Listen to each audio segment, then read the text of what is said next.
"Can I borrow $40 to get to my graduation ceremony?" The poor girl whispered shakily, clutching her worn-out backpack against her chest.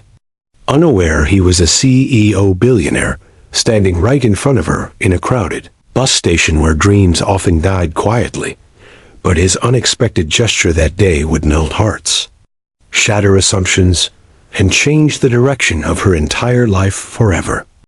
She only wanted $40 for graduation, just enough to ride across town and take the walk she had worked 4 starving years for. But why was a CEO billionaire there alone that morning, dressed like an ordinary commuter? Why did he pause?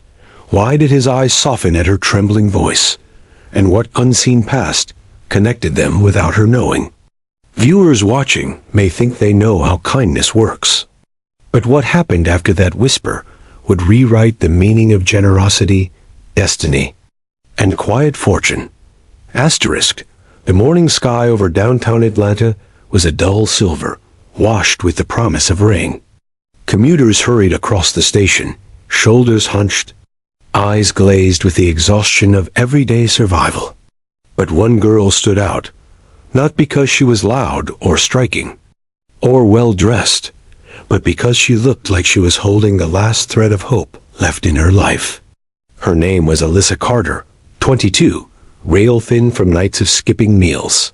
Her shoes frayed at the edges, like pages of a book that had been read too many times.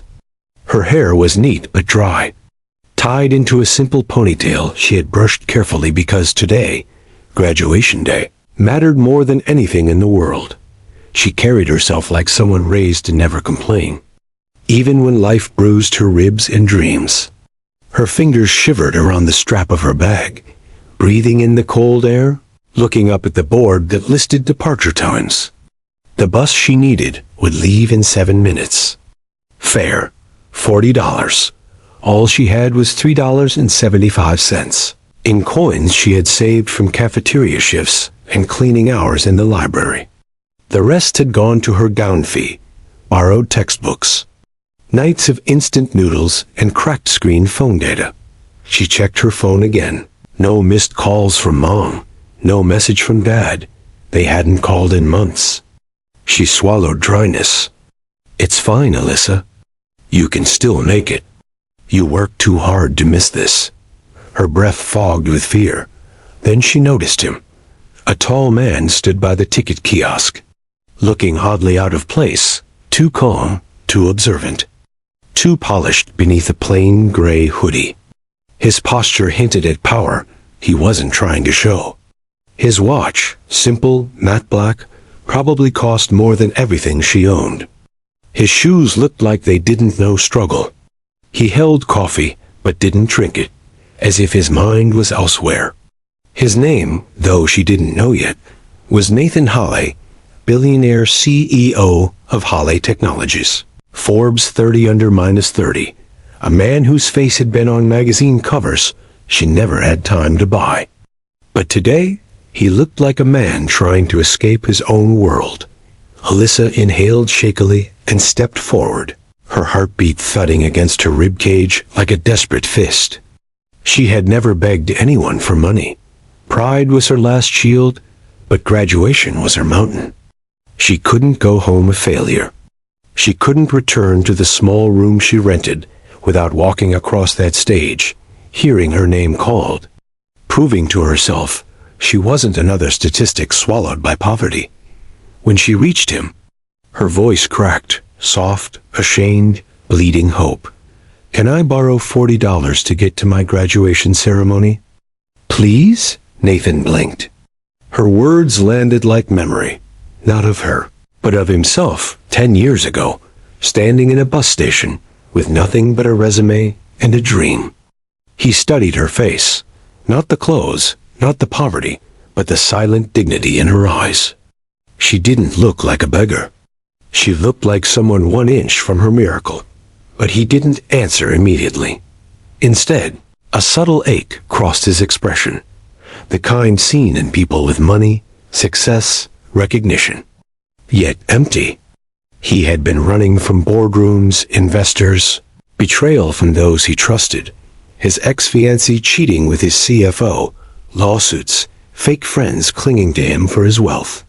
For the first time in years, he wanted to be nobody. Just a man at a bus station. Alyssa mistook his silence for rejection, and her throat tightened painfully, embarrassment burning behind her eyes. I'm sorry, she stammered. I shouldn't have asked. I worked so hard. I don't want to miss my graduation. I swear I'll pay back, even if it takes months. Something inside him cracked. Her innocence. Her sincerity. The trembling courage it took to ask Dot. He finally met her gaze, and with a soft exhale, his voice low, warm. $40, huh? He said. How about I get you something to eat too? You look like you haven't had breakfast. Her shock widened her eyes. A stranger offering not just money but kindness. Why did he care? Why now? Why her? As he reached for his wallet, he hesitated, not because he didn't want to help, but because helping her felt strangely fated. Like the universe had arranged this moment carefully, stitching their stories toward each other long before either of them knew. He handed her crisp bills. Not $40, but $400, pressing them gently into her palm. Alyssa froze. Her lips trembled. Sir, this is too much. Why would you? But he only smiled. Tired yet kind, as though giving this away hurt him less than holding on to it. You'll understand one day. Rain began to fall. The moment thickened. The bus engine roared. Her future waited. Little did she know this man she begged for $40 was a billionaire whose life was quietly breaking apart, and helping her would soon rescue them both in ways neither could imagine. Alyssa boarded the bus with her heart pounding so loud she could hear it beneath the rain tapping on the windows. The $400 felt unreal in her palm, like holding lightning, like holding a miracle that could vanish if she blinked. She watched Nathan Hall through the glass as the bus doors closed, half expecting him to disappear like something imagined. But he didn't move. He just stood there in the drizzle, hoodie dampening slowly, watching her leave as if letting her go cost something invisible. She pressed her forehead to the window, unsure why her chest tightened. He wasn't family, not a friend, not someone she knew. Yet his presence felt familiar, like fate had he already written their names in the same sentence. The bus rolled forward as the city blurred past. Her mind rewound through the years like a painful documentary. She had grown up with little in a broken apartment, a drunk father who walked out during her sophomore year, a mother who worked 3 jobs until exhaustion stole her warmth. Alyssa learned early that dreams don't grow naturally. You had to water them with hunger and prayer. College wasn't handed to her. She earned scholarships, cleaned classrooms after midnight, sold old clothes for internet data. She believed education was her road out, her one weapon against poverty's grip. Graduation wasn't just a ceremony. It was a sunrise she had chased for years. She closed her eyes, whispering to herself, I'm going to walk that stage. But the weight in her chest didn't ease. That man, that stranger, had changed everything with kindness she could never repay. Why would a well-dressed man give a girl $400 at a bus station? Why did his eyes hold ache behind the calm? Why did it feel like their stories weren't ending, but just beginning? She tightened her grip on her bag. 2 rows behind her, a mother breastfed her baby while scrolling job listings. 3 seats to the left, a high school boy slept with a backpack as pillow, face soft with youth. Life around her was stitched with quiet struggles. Yet her thoughts kept circling back to him. Nathan, the man who didn't know her but saw her. Miles away, he remained rooted in place, long after her bus vanished beyond traffic. The rain thickened, soaking through his hoodie, clinging cold to his skin. His driver, who waited a block away with a black Mercedes, watched in confused silence. Nathan finally walked toward the sedan. sliding into the back seat, rainwater tracing his jaw. "Sir," the driver spoke gently. "The board meeting begins in an hour. Hale Technologies expects you." Nathan stared out the window, tone distant. Let them wait. He rarely disobeyed schedule, but today felt like the universe had shifted. The eyes of that young woman haunted him, not with pain, but with raw determination.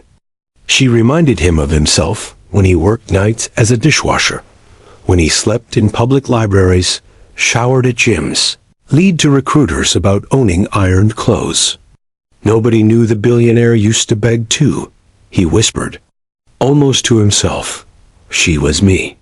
He leaned back, jaw tightening as memories slashed across his mind, investors laughing at his pitch, his fiancée telling him he'd never be enough, his best friend stealing half his early designs. He built an empire not from wealth, but from wounds. Now he had everything: cars, penthouse, power, yet he felt hollow, disconnected, as if success took more than it gave. He typed something into his phone quickly, a name, a request, then closed his eyes. The Mercedes pulled away. Hours later, at Northcrest University, the auditorium shimmered with families dressed in pride and perfume.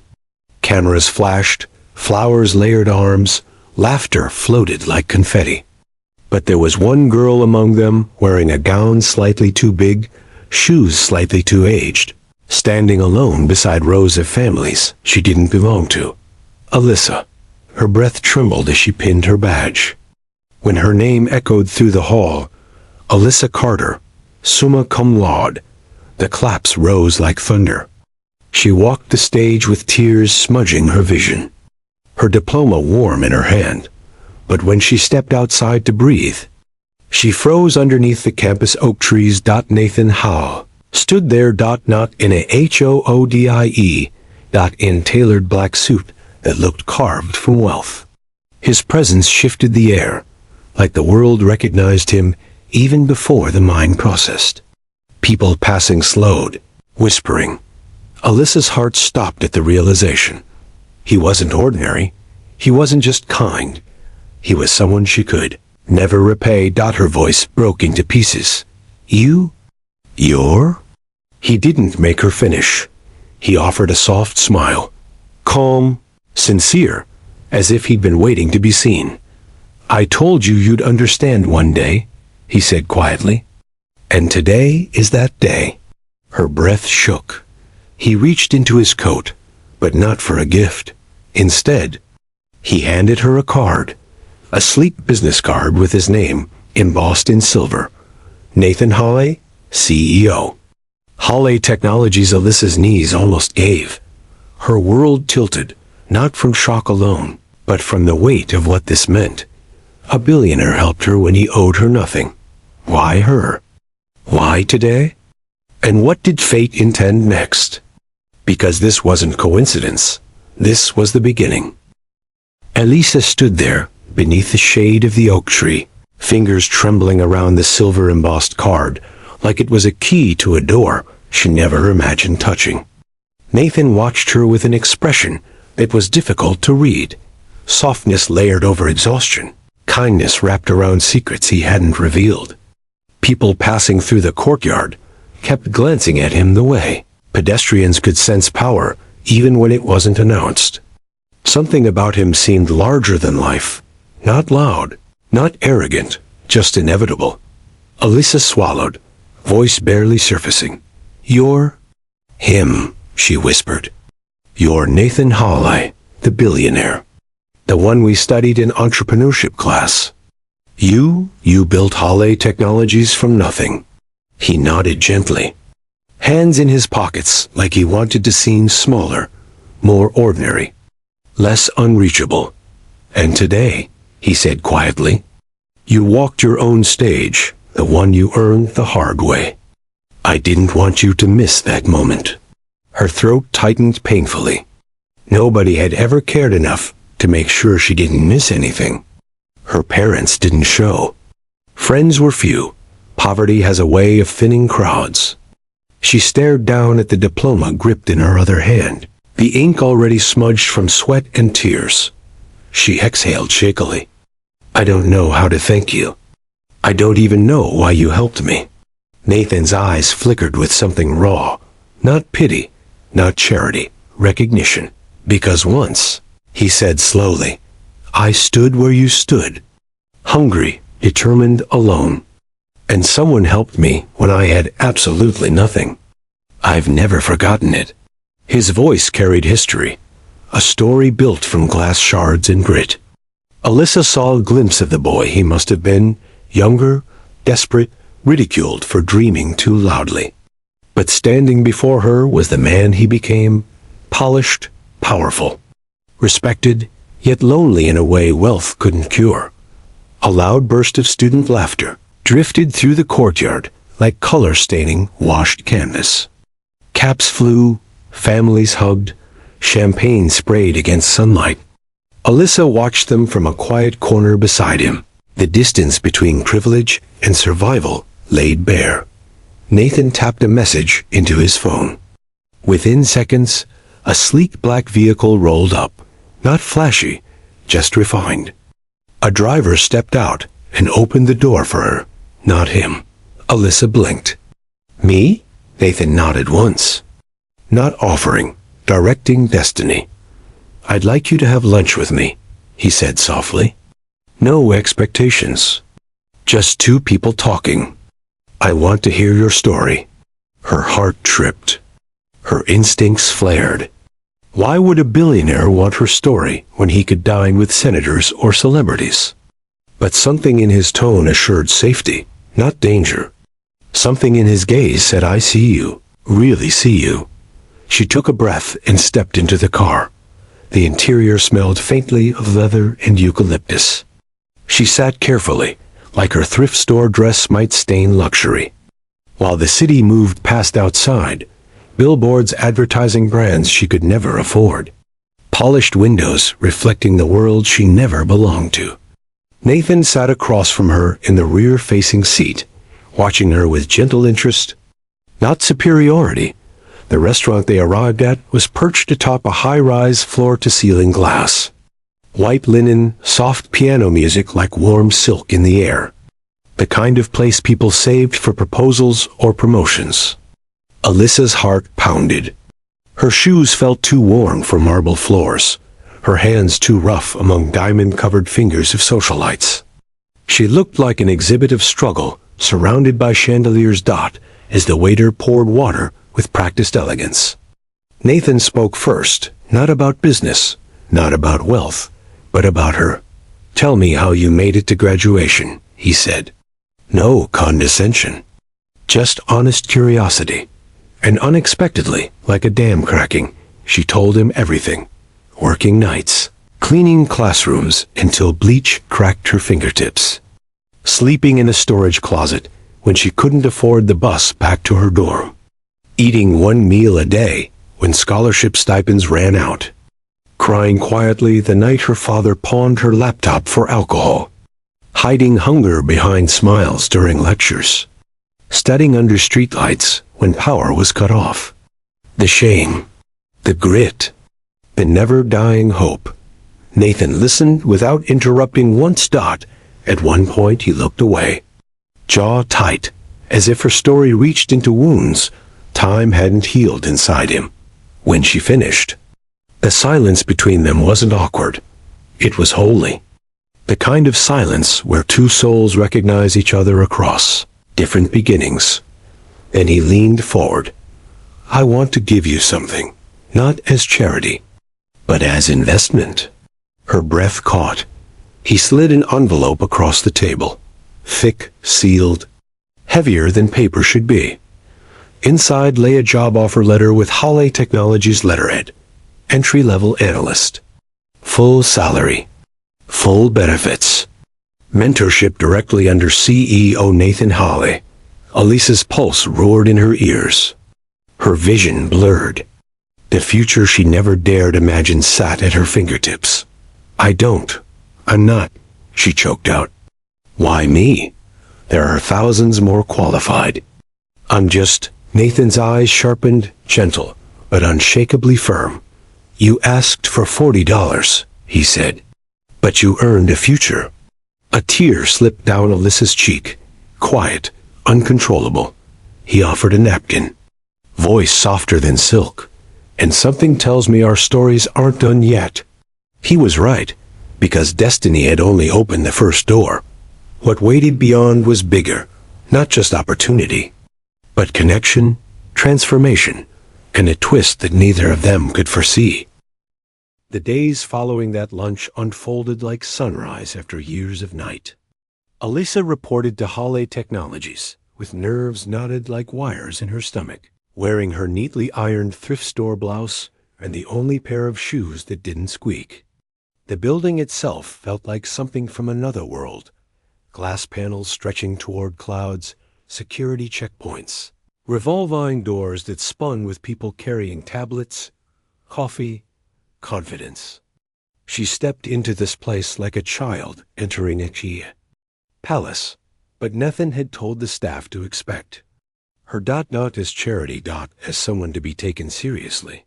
She was assigned a workstation on the 28th floor, open, view of the skyline, polished desk, computer system so fast it hummed like light. Her badge felt warm on her chest, imprinted with a new identity.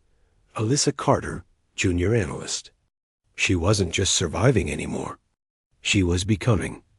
On her first day, she clutched her notebook with determination. She wanted to prove Nathan right. She wanted to earn every fragment of opportunity. Employees glanced at her curiously. She was quiet, hungry-eyed, carrying a presence not born from privilege but perseverance. They didn't know she once counted coins for noodles. They didn't know she almost missed graduation. She held her past like armor beneath her clothes.